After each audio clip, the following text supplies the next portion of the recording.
Let's have a conversation. What's happening, everybody? Good evening. The mat is not matting. If you followed my music and mental health page, I used to have all these clever titles, but so far this season, I haven't had one, or I hadn't thought of one. I don't know. But today, I realized that Cam's master plan doesn't add up because he's got a mat problem. What does a mat problem mean? So I've been watching Matt. The thing with me is if I was in a Big Brother house, I feel like a Matt, a Bowie, an America, the people that don't make their presence known so loudly, even a Corey to an extent, are the people that I would be paying attention to the most. But in this house, the loudest voices are the ones that people think are the best at the game or have the best strategy in the game. What's up, MILF man? So something that I have noticed about Matt is that Matt talks to everybody. Matt is cool with everybody. Matt is not isolated with anybody. And everybody in the house and every group in the house, which there's several of them, assumes that Matt is one of their numbers. And I didn't really know, actually, to this point in the game, whose side Matt was on for real. And even now, maybe I don't know, but I do know that he is willing to give up a key piece of information from this new team that formed from Cameron, which showed me that he has at least some loyalty to Cirie, which I didn't realize. I know that he was in the room with Cirie a lot and Felicia a lot. I knew he was talking to them. I knew that he was comfortable with them, cool with them. But I did not know that he was working with them until I saw him give this game information to Cameron. So Cameron's been going around the house.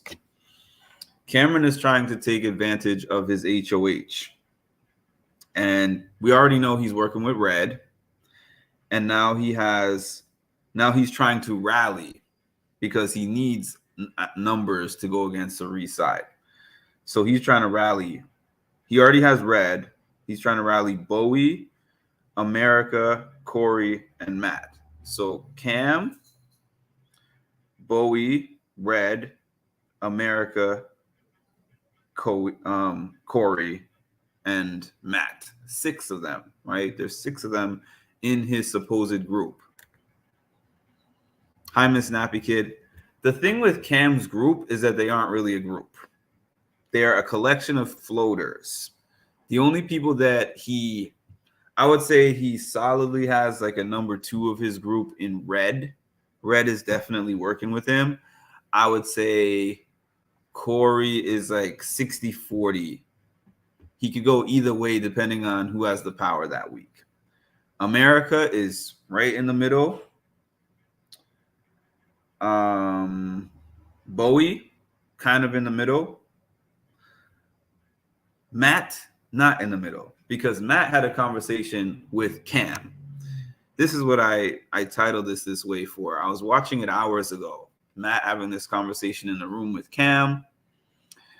And Cam was telling him, I trust you. I want to work with you. As I told you before, like we want to solidify this thing. Cam is telling him, me, you, Red, Bowie, America, and Corey. Like 6 of us. I don't know if they have a name, but 6 of them. So then I see hours later, I'm watching the feeds and I'm seeing Matt talking to Cirie. And Matt is going to Cirie and he's like, Corey wants to be in this group that has myself, not Corey, Cam wants to form this group that has myself, him, Red, Bowie, America, and Corey. And she's like, oh, wow, I didn't know about that group. And he was like, yeah, the reason I'm telling you is basically to give you a warning that group is formed and to let you know that if you see me over there more with them this week, it's to make them feel safe and to make them feel comfortable. But I'm rocking with you. He said to Siri, he said to Sari, I'm rocking with you. So I was like, wow, I didn't know that Matt had actually chosen a side until then. And he said, any piece of information that I'm getting from these guys, I'm going to come back and tell y'all. So I'm seeing him in there having these conversations with Red and having these conversations with Cam. And they're like, Matt is locked in. We definitely have Matt. We have Matt for sure. Matt. Because people are just assuming Matt wouldn't lie or Matt wouldn't not be straight up. Like there's no possible way.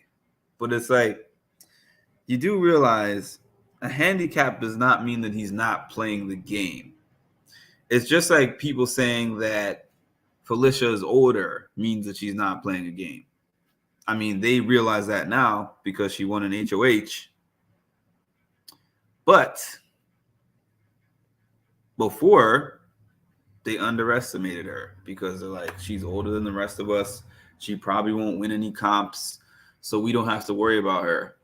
Oh, no, it's the same thing like Matt. Matt is a dangerous player in a spot to be able to swing votes potentially. The game that Corey is playing, I understand it to an extent. He's kind of all over the place. He's probably the smartest Big Brother player there. Whenever you hear him talk, all his different theories and everything that he's saying actually makes perfect sense. But I'm wondering, at some point you do have to have a group, because I know that he said, "Oh, America is my two," right? So Corey finds himself at the bottom of each divide of the house. I wouldn't say at the bottom. Maybe I would say in the middle of each group, which is a very interesting place to be. He's not last and he's not first. So he's very aware that on one side, he's underneath the group of Felicia, Sari, and Izzy, and possibly, and Jared, because he always says that. So he realizes that he's behind those four in that group. And then he realizes that Red and Cam are like strongly working together. And he's kind of in there as one of those middle people as well. They don't have a solid four. They just have their two. So he's one of the middle people in that group as well. So he said, okay, I'm going to corral America. We're going to make a final two and we're going to try to do this thing. But America is not enough. Him in America is not enough to get this done. He has to solidify himself on a side. But what I think that he's doing, because I heard him say that he wants Izzy out. What I think that he's hoping for is that the two sides eventually take the major shot at one of the major ones. And I don't think he cares as much who it is. Like taking a shot at Sari or taking a shot at Cam, taking a shot at Red. He just wants one of those shots to be taken at one of the sides. And then he wants to just slide in there and then be like, okay, you don't have your number one anymore. I'm still here. Let's me, you, this, and this, and this person work to the end. And Corey has even said it himself. He's like, these are all fake alliances. He keeps saying that. He's like, these are all fake alliances. They're not real. They're fake. They're all fake.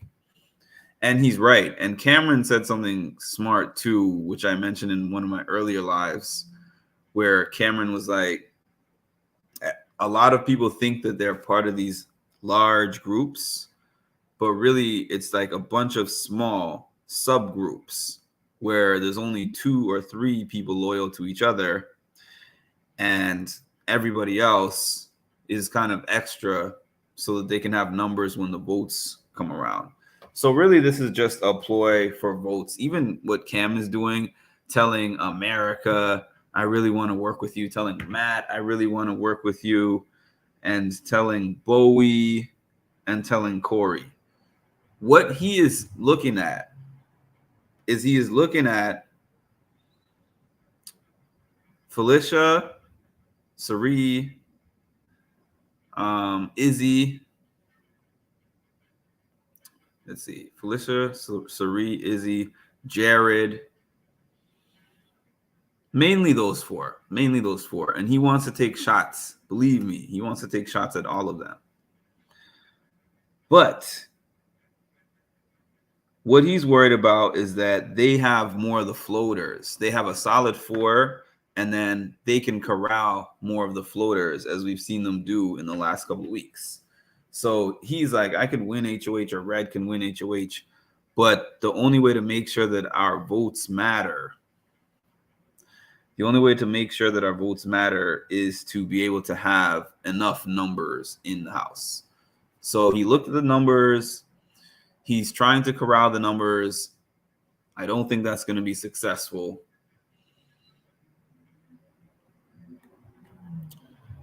Corey sounds like someone who will throw a lot of challenges, because if he wins, he has to pick a side, and he is somebody who will do that. Actually, Corey already threw. He said he threw this one, the pressure cooker. He said he threw the pressure cooker. I think he went for 12 hours or something like that, but he was like, I wasn't trying to win. I was just trying to be in there and be in there for a good amount of time. And once I knew I had been there a long time, I was out of there. He wasn't trying to win. And America wasn't trying to win either. I think at one point she considered winning, but she was like, it was not worth it for me. I think Corey and America both like being in this floating spot, but you can't float forever. So that can probably get them another 2-3 weeks. They could probably get another 2-3 weeks floating, but eventually they'll have to figure out their own group. But like I said, I think that they're waiting for the other sides. They want the other sides to take shots at the other side's major players. So an interesting thing was that I watched a lot of this conversation with Corey and America earlier today, and they were both saying that the most ideal thing for them, for both of them, is for Jag and Blue to be on the block, and they want Jag to go home.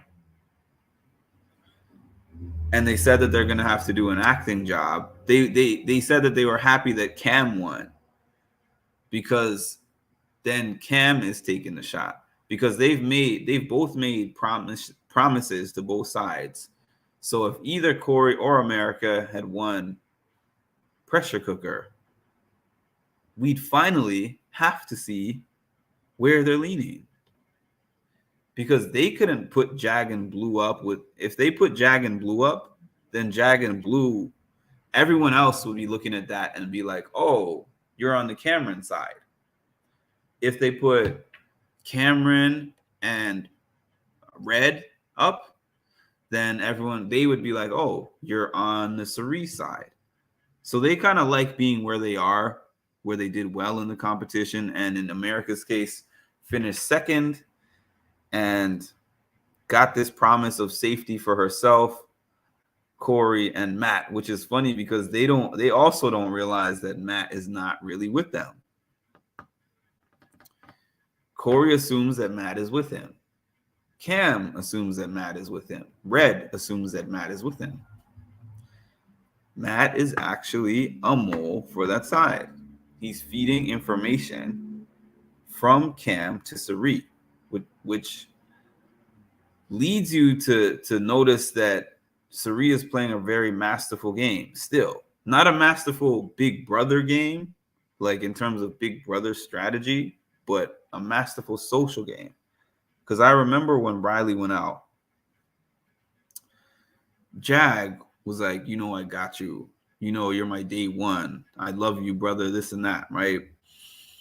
And I know Cam was trying to talk to him. I know a few people were trying to talk to Matt and be like, okay, let's bring Matt in.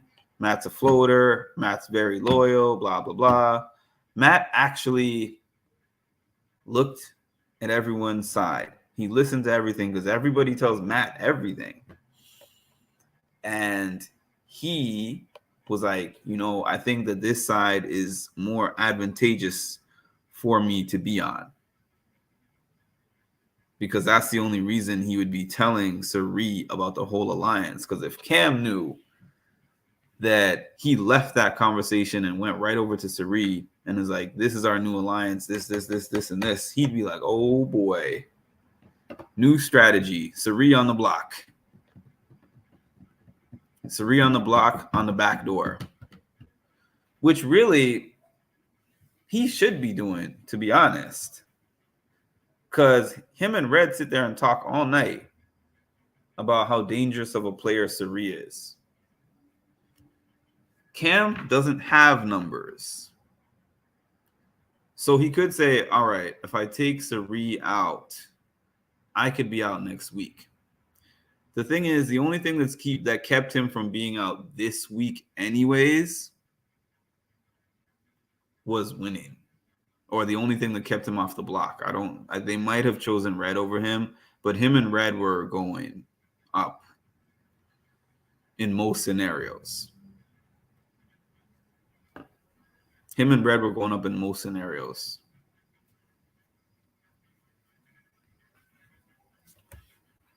So that's everything I have for now. We had our HOH, the recap. We had our HOH, which is Cam. He put up his selections, Jag and Blue.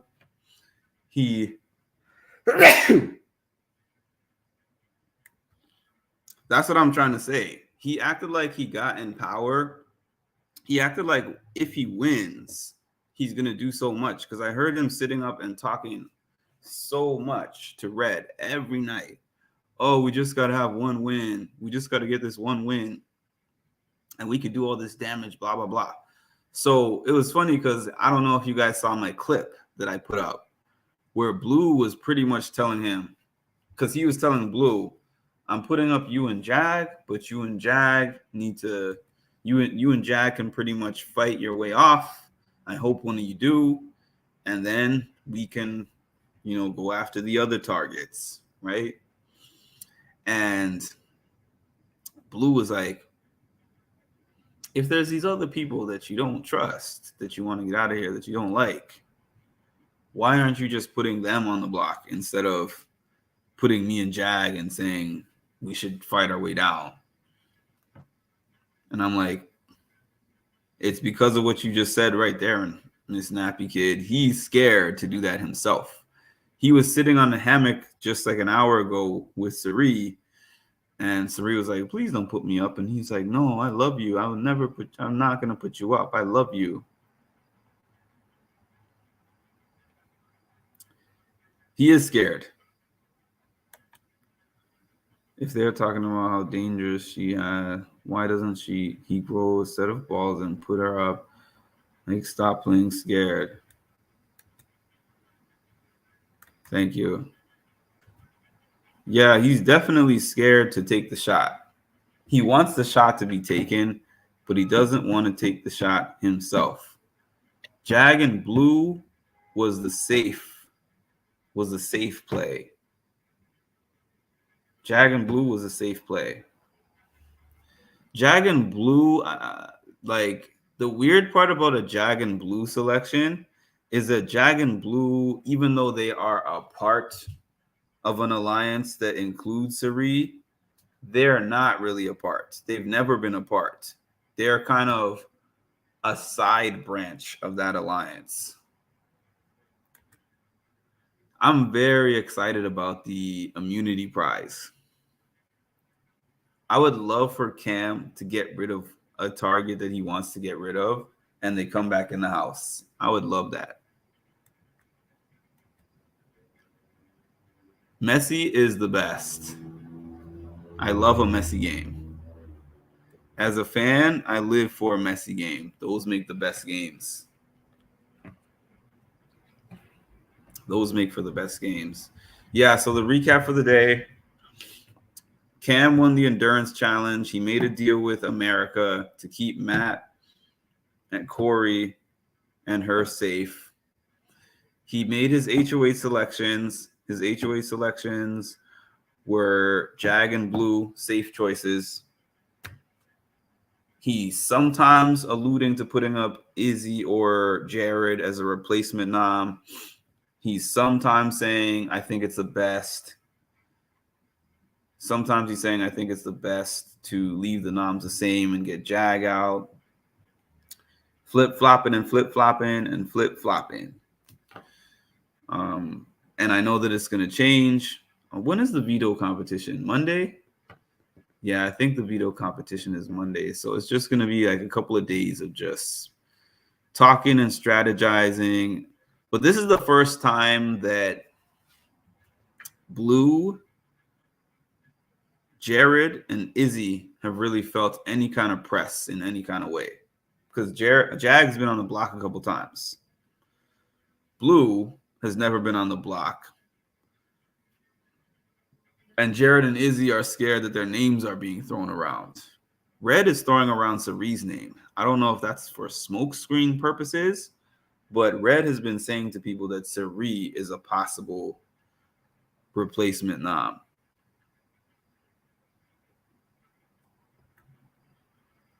Veto is tomorrow and veto meeting is Monday. Technically, HOH has no power, just immunity. Oh, this reminds me, actually. Yeah, that's exactly what I'm saying, Sapphire. That is exactly what I'm saying. One moment. One moment.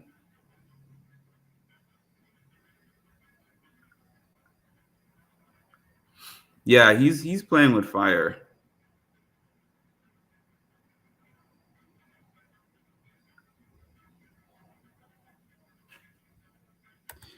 The HOH does not realize that he has no power.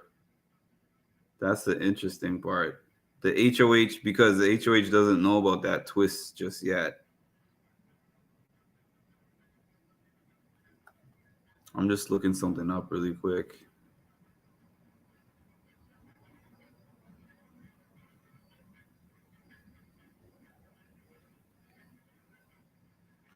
Yeah, so who do y'all think is going to go? Who do y'all think is going to win Power Veto? I know that we don't know the choices yet, but who do y'all think is going to win Power Veto? And who do you think is going to be the primary target for this week?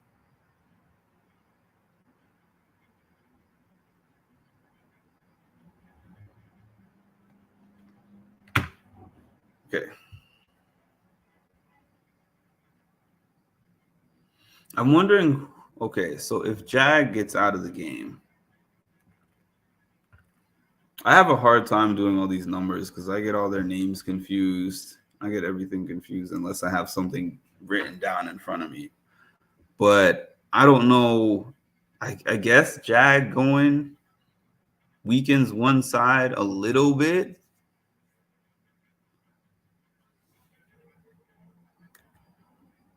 Any chance? Should we try to get Cam? No. I mean, if she tries to get Cirie, if she tries to get Cam to put up Izzy, she wouldn't be able to campaign for it. That's the problem. And this is the intrigue, the interesting part of the week is the fact that Izzy now knows that she's at risk. And Izzy has not been at risk yet. It's still early, but she has not yet been at risk because her alliance has been her protection.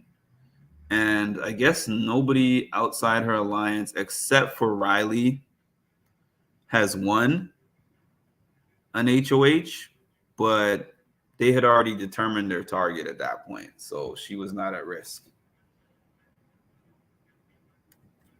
How did who find out what? Oh, how did Izzy find out that she's one of the possible names that they'll throw in there? Lots of people told her. I think America told her. I think Corey told her. I think Jared told her.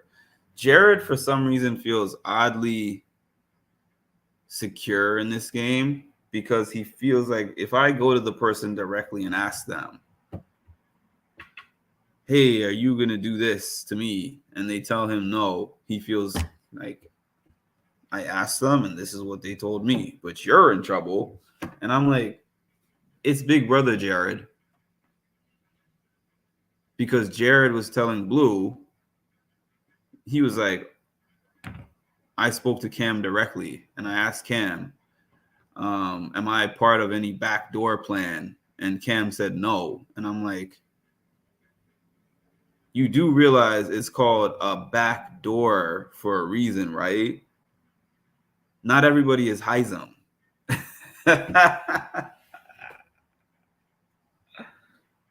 Heism is the only one who would say, I'm putting you and you on the block. If you win the veto and take this person off the block, this person's going on in their place and they're going home. Most people don't play like that. The back door is reserved for blind sides. So he's not going to, even if he had you in mind for a possible blind side, you're not going to ask him and he's going to tell you. That's stupid. And Izzy's taking that warning a lot more seriously than Jared, from what I'm seeing.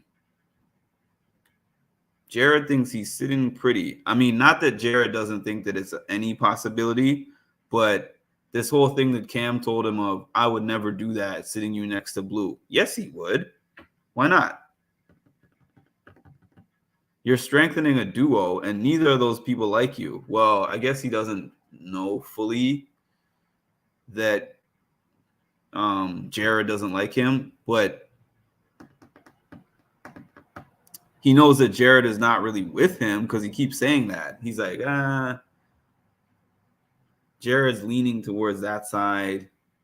He's close to Felicia, and he's close to Cirie, and he's close to Izzy. So he doesn't feel like he has Jared as a number. Jared knows that if he is put up against anyone else outside his core group, he still has the votes to stay. But he doesn't even think he's going up. That's the thing about Jared. He does not even think that he is going up. He does not think that he's going up. And that is a dangerous way to think. Because his name has definitely been in Red and Cam's mouth all day. Him, Izzy, even Cirie and Felicia have been thrown in there. Those four are people that I've heard them talking about all day. Now, Cirie and Felicia are not at the top of the list, but definitely Izzy then him. And it could sway depending on what happens. Like if somehow Blue comes off the block, I've heard him say it's a possibility he'll put Jared up there next to Jag.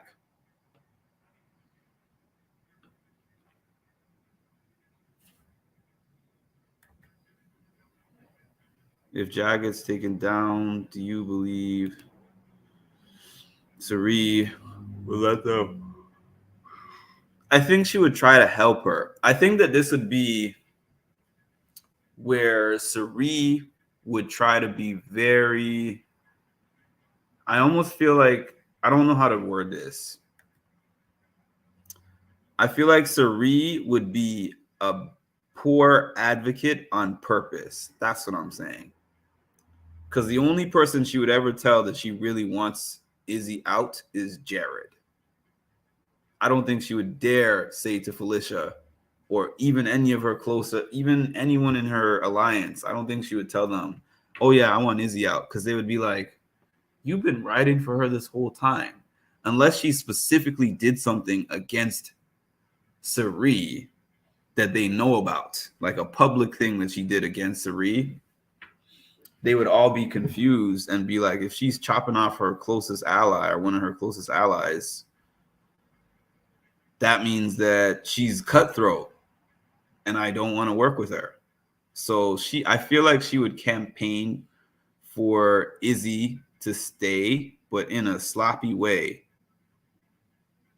in a way that has holes in it on purpose. I really think that.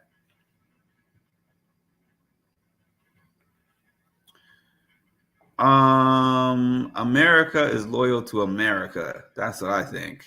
I mean, I think that America, it's even hard for me to say she's really true to her thing with Corey, because it must have been one, maybe 2 nights ago at most, that I saw her having a conversation with Jag, and she made a final two with Jag before she made this final two with Corey, and said, I can get Corey to do whatever I want. And she was like, I'll take Corey to a certain point, but I don't have a problem with getting rid of him. So then she makes a final two with Corey like a day later. I don't think that America's loyal. Let's just say that. And Bowie is riding the fence. I could not even tell you who I think Bowie is loyal to, because I have no idea. She's telling the Cirie side, I'm not rocking with them, like they're my friends, but I'm not rocking with them like that. She's telling the other side, I'm at the bottom of Cirie's alliance, so I'm not really with them. So who are you with? I haven't even seen her solidly declare herself with anybody. I think that Corey and America are both hoping for some sort of leftover situation. And so is Cam. And so is Red. But the problem is, for the way that the leftovers worked is that they were all on the same page. If you remember the actual leftovers from last year, they banded together, I think, week 3, and they made the decision to get out Amira. And it was a blindside.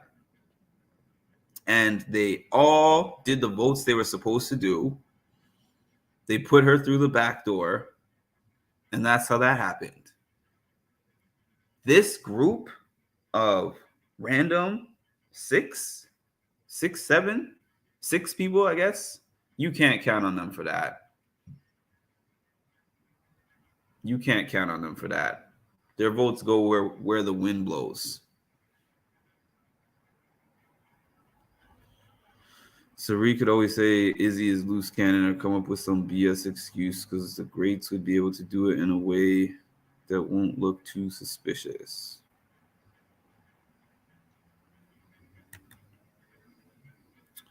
Why can't Cirie take Izzy to final 3? Boy riding the fence is smart. Don't show your cards unless you have to. Nobody wants her gone. Yeah, it's smart. So it's smart gameplay. At some point, America and Bowie's vote will tell us which side they're leaning against. But not this week, because this week they're just going to go with the majority. But yeah, there will come a point. It kind of depends on who wins the HOH and where the numbers are going. But she has pledged her loyalty to the Cameron and the Corey side. That's where America has said she's voting. Bowie, I don't think has really even said which side that she's choosing.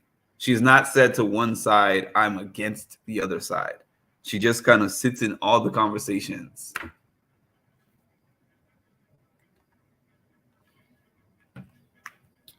I don't think Izzy will keep her mouth for too long.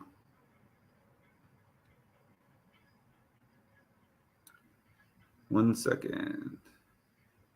Yeah, I think that it's a big gamble to take Izzy to a final 3. That's just my opinion on that.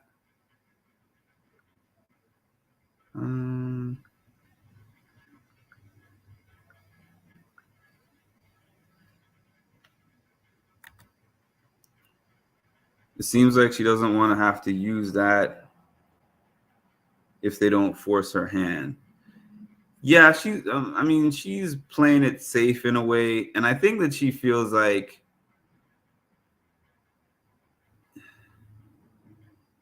Izzy might self-implode at some point.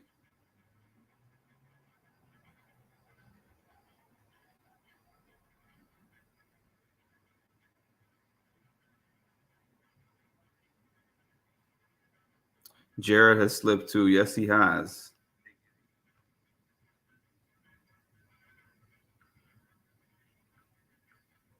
And I think that his relationship with Blue has actually been detrimental to his game in a way.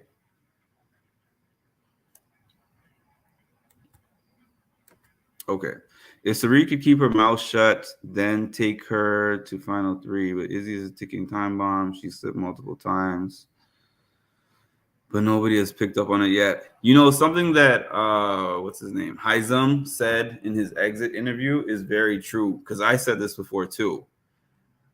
At first, when he kept running in the room and calling Cirie ma, ma, ma, ma, ma, the thing that I think is the best thing that Jared has done in this game, probably strategy wise, that I'll give him the most credit for, is that I remember the first 2 weeks especially, he started running around and being like, Mama Felicia and Mama Cirie remind me of my mom back home.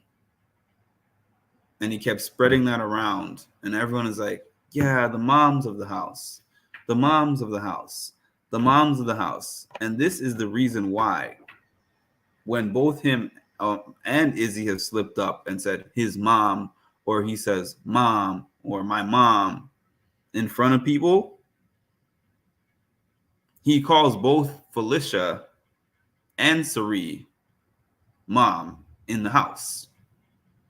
So he kind of neutralized that threat of people thinking that Cirie is his mom by doing that. One other thing that I forgot to mention that I don't think that I mentioned, but I put that in my community post, is that Corey decided to tell America about his brother being on Survivor. So he was saying it's not really a big deal. He said, I don't think that people knowing my brother is on Survivor should really affect my game. But he told America. I wouldn't tell America that. I mean, it's clearly not as big of a secret as Cirie being Jared's mom. I mean, that's the big secret. Like, his brother being a Survivor player is not as big of a deal, especially because it's only one of him in the house. But America tells everybody everything. And it's funny because she gets so mad at Blue. And she's always talking about, oh, I can't trust Blue because every time I talk to Blue about something, Blue tells somebody else, say, you do the same thing. Not to mention they are cooking the house guests every night. Who are you talking about? Like Cirie and Felicia and Izzy? Yeah. Corey told America about Survivor to earn her trust. And she's still telling, and she's still gossiping, and she's still running around every room telling everybody everything. So earning her trust might not be as valuable as he thinks it is. I mean, I like America for the wild card aspect of it, where she could do anything and shake things up in the house, but I would not form a final two with her, that's for sure. Mimi doesn't trust her. I don't trust her. Mimi's intuition, I think, is solid. Cirie, Felicia. Oh, you mean cooking, yeah. Oh, you mean cooking them food. Yeah, I did see them cooking the last time I was checking the feeds. Matt also does quite a bit of cooking as well, which I think is interesting. Matt cooks for the house because I always pay attention to the people who do what. Matt cooks. Cameron cuts hair. Mama Faye gets up in the morning, cleans up everything in the kitchen. Yeah, red too.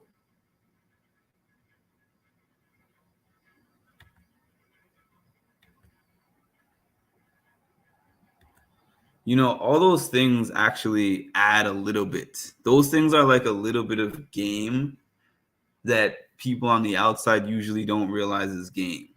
Like I had just watched back a few episodes of last season because I was supposed to do an interview with somebody from last season, and Taylor, it showed when Taylor went on the block week 2 or 3. Who was she sitting next to?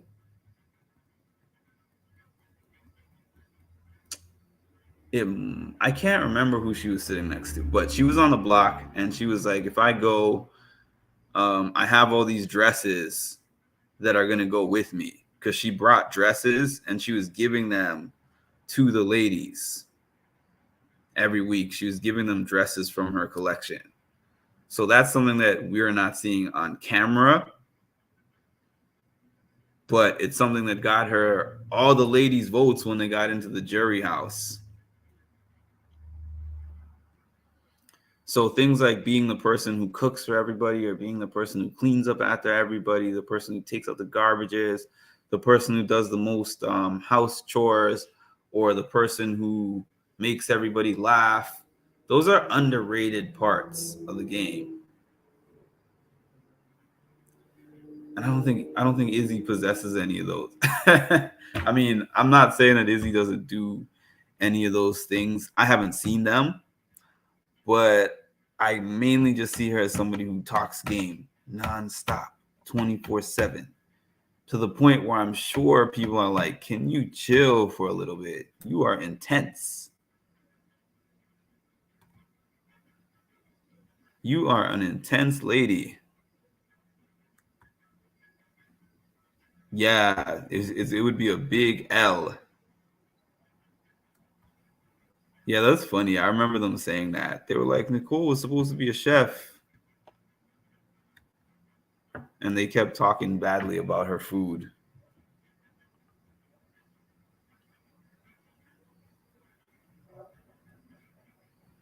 Yeah.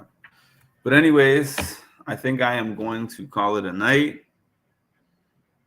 I appreciate all y'all for hopping on. And I'm sure there will be a lot to talk about tomorrow. Tomorrow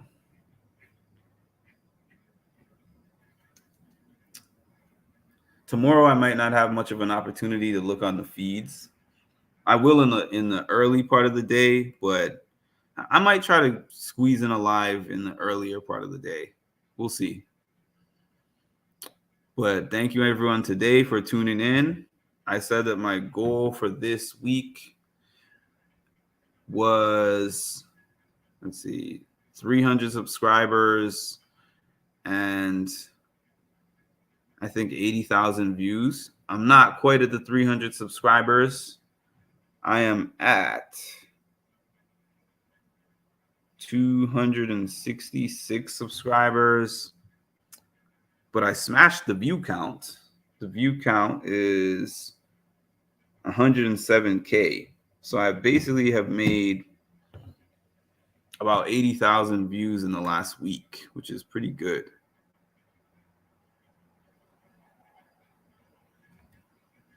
The women cooking this year are married. Yeah.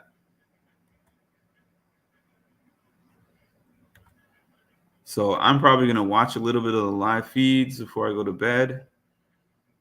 And hopefully I'll get those 34 subscribers tomorrow, because this would be the first day, the first week of the Big Brother weeks that I haven't reached that number goal, but there's still time. And everybody have a great night. Please make sure to comment, like, subscribe to the channel if you have not yet, and hit the notification bell to get notified. Oh, hey, Candle. You caught me like seconds before I was about to log off. Now I have to stay on for another couple minutes. Candle is from my other channel. Y'all probably remember her. And I sent the info for this new channel. So she hopped on here. This channel is pretty much like the old channel in a way, mostly like 90%. Not even 90%, like 50%, because this channel got a warning for the live feeds. So I no longer show the live feeds anymore. I just recap the live feeds, which is different. A lot less people come for the talk than they do for the feeds. Oh, you're driving? Yeah, a lot less people come for the talk than they do for the feeds. But I like having a group like between 10 to 20 because I can read all the comments. And also, the thing about having 200, 300 people in the chat, like what I was having last year, is that the comments were just like, couldn't keep track. I can literally look at everybody in here, you know, Milfman, Miss Nappy Kid, Sapphire, you know, everybody who comments in here now is people that I recognize that I've been seeing on here for a while. And I'll remember the last thing that you said. And then when we come back the next day, it's like, okay, this was your prediction about this. This was right. This was wrong. This is what I said about this. Like, it's cool knowing who I'm chatting with. So it's like a more intimate thing, having less people. That said, I welcome getting a big group like what I had before, but it's not going to happen the same way without people being able to see the live feeds. And I'm fine with that because, as I told everybody, what did you miss? Well, where have you been watching this season? Because I know the last time you told me you were not caught up. So I don't know if you're caught up to the season or not. That will determine my answer to that question. What did you miss today, or what have you missed overall? Because I could give you like a very quick highlight of what you missed overall. Or I could just give you a quick recap of today. Hey, Victoria. Let me know.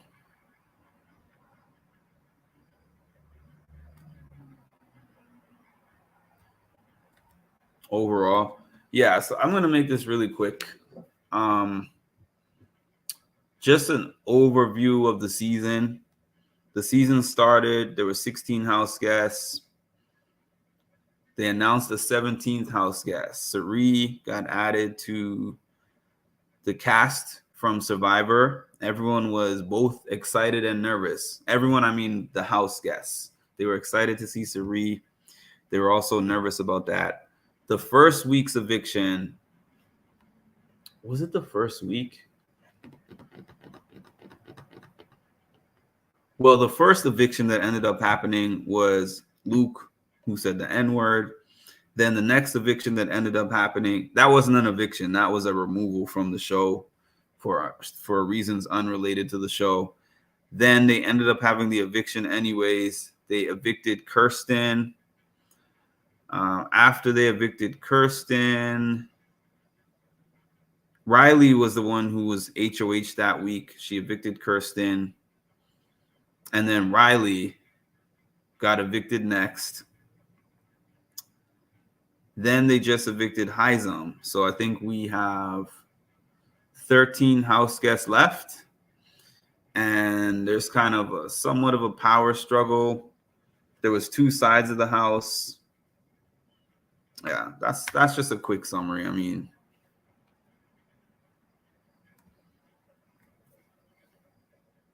that is just my quick summary. But I am hopping off now.